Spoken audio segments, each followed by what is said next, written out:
Anna e il libro misterioso. Anna è una ragazza tranquilla.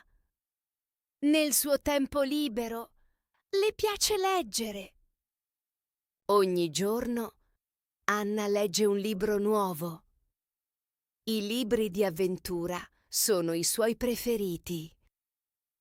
Un giorno Anna va in una libreria.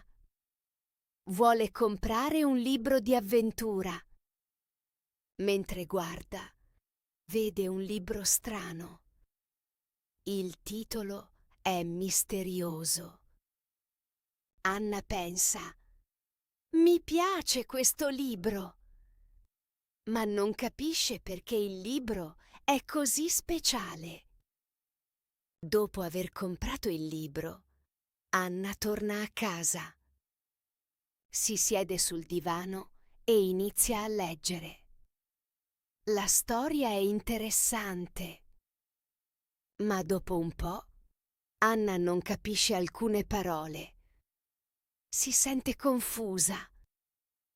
Anna pensa: perché non capisco? Poi Anna guarda la copertina del libro. Vede una nota. La nota dice: leggi con calma. Anna sorride. Capisce che deve leggere lentamente. Così legge di nuovo. Ora le parole sono più chiare. Mentre legge, Anna immagina di essere la protagonista della storia.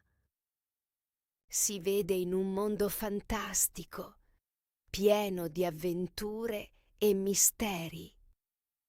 Ogni pagina la porta in un viaggio nuovo e emozionante. Più tardi, Anna decide di raccontare la storia a sua madre. Mamma, ho trovato un libro speciale, dice con entusiasmo.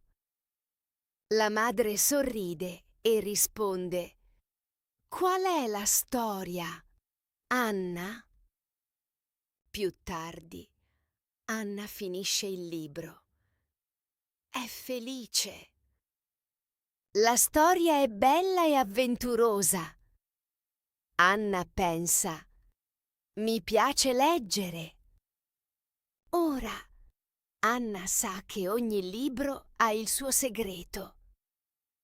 E a lei piace scoprire i segreti